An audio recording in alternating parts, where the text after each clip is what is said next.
ministry journey that I realized I was sitting there in the classroom in this philosophy, you're trying to become a minister with that same comparison going on in my head.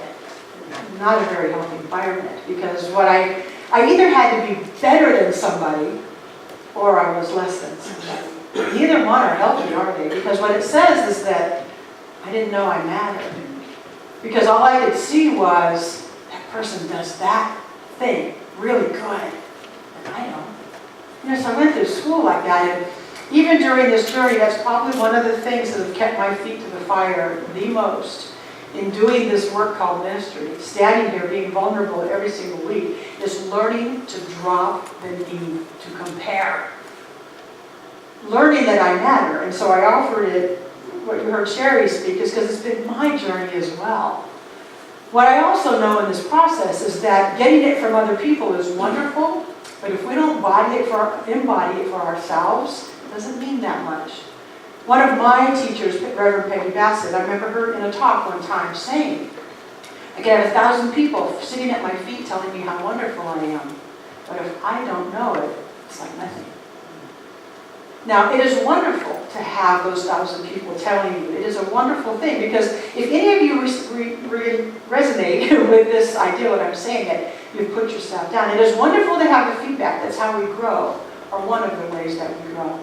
But what I have come to learn, most importantly for myself, is that when I know that I matter, when I have that really strong sense of who I am, it organically and naturally spills over. I don't have to tell myself these people matter. I don't have to tell myself, make sure you're loving to these people who come to your church. When I'm in that place in me, it becomes automatic. And so then I see it in you. We all have people that we resonate with more.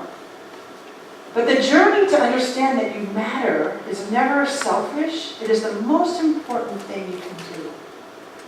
And when I say it's organic, what I know is that as we keep filling ourselves up with it, the more we fill ourselves up with it, it squeezes out the old doubt. We don't have to try to get rid of the doubt. It will squeeze it out on its own. Nature has a wonderful way of squeezing out what no longer serves it. You can think of all kinds of great examples. We don't have to get rid of the thought of, I'm not good enough. Those will go away by themselves. As we increase the I matter, I have a voice, I'm a God being. Who am I other than this I am? The bigger that gets, the more naturally it will spill over to everybody else. And I want you all living in that place. I want you to know that you matter so much that the people around you also know that they matter. And you don't have to think about it consciously. You're just there. You're just in that place. And then the people start to say, wow, I feel safe in your presence. That is the best word ever, Dennis, when you said that. That's exactly what I want you to feel. That's exactly the environment I've tried to create here. You are safe. You are accepted. And partly the reason I can tell you that is because I've done the work for me to know that. And I just explained to you, I came from the struggle with it. I'm not in the struggle anymore. Every once in a while it will kick in, but it went from a 10 down to about a 2. So now if it kicks in, I can say, hey, okay, you again, I don't need you anymore. We're all human. We sometimes struggle for a while. And we make great strides forward, and then we go, I don't know. So, from somebody who has felt the deficit, I can only tell you that filling up makes a difference. And if you want other people to know that they matter, which is a beautiful gift to give them, fill yourself up with, I matter. Because you do. We're all spiritual beings. Let me tell you a few words on the Psalms. Hey, what time is it? No, I don't need to tell you a few words on the Psalms. I'm going to skip on the Psalms. I just want to get to this. We've been doing a lot of wonderful things today. Every single one of us matter here. So here we are welcoming these new people into membership. But I've already said you all matter. Know that each one of you give and receive exactly what is yours to give and receive. Whatever it is you need to get comes to you. Whatever you need to give, you give. Every single one of us matters. What I've observed nowadays in our internet culture is that the idea of a village and the idea of coming together in groups has gotten lost because, heck, we can Google anything now. We can find any information we want on Google, even the most obscure things on there. So we don't, the sense of going to classes, it's like, oh, I don't need a class, I can just Google it. Oh, I don't need that community, I can just Google it. But that's just information, isn't it? That is just information. And as I said to these 5 here, there is nobody else like us. And so that sense of being a village, being a tribe, being a community, whatever word you want to use, is stronger now than ever. And I see people in the world really needing that place of belonging, a place of connection. And that's what we do here. We are a community of belonging and caring and connecting, as I said to our 5 here. A person named Simone Weil said, "To be rooted is perhaps the most important and least recognized need of the human soul." To be rooted is perhaps the most important, but least recognized need of the human soul. So we recognize it. We recognize our rootedness here.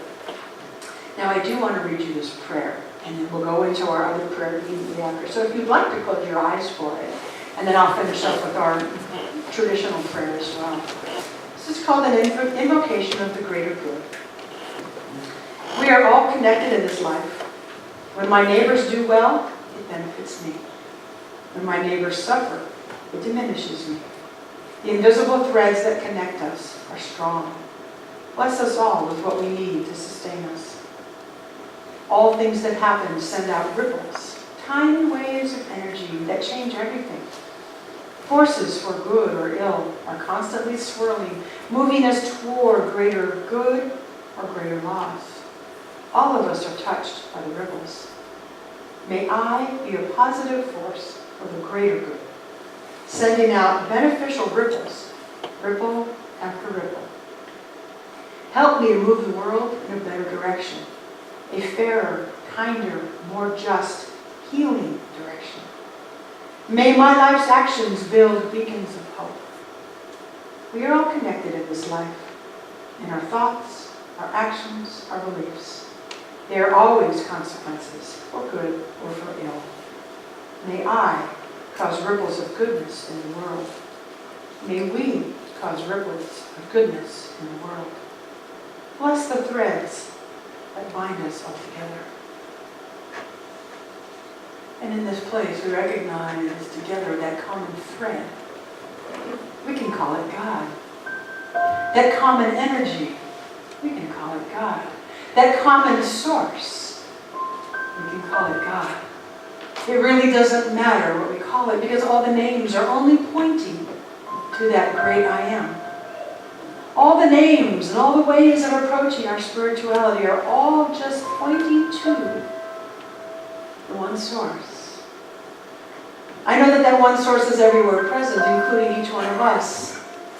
And so each one of us get to feel and find that source in our own unique way. What I endeavor to do right this moment is to feel it in my heart, to feel it in my bones, to know it at the deepest level. Yes, in my thoughts, yes, in my mind, but even more in my kind actions. That is how we share God in the world. And so what I'm knowing for each of us is we matter. We matter, not in an egotistical sense of the word, but we matter.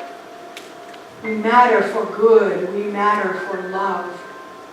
And so I speak the word for us that we fill ourselves up more and more every day with the sense that I matter. And what I know for us is that we know, that each of us knows that we matter. We do make a difference to everybody else, letting them know they matter too. And we do this organically. All the love we could ever want is here now, letting us know we matter. All the intelligence we could ever want is here right now, knowing deeply within us that we matter. How wonderful to know that we are connected in this community called Harmony Center for Spiritual Life. We are caring people. We are connected people. We are a village of people who take care of each other. We are a village and every one of us belongs.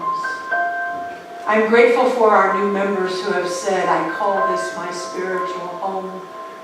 I'm grateful for the members who have been here forever, who call this their spiritual home.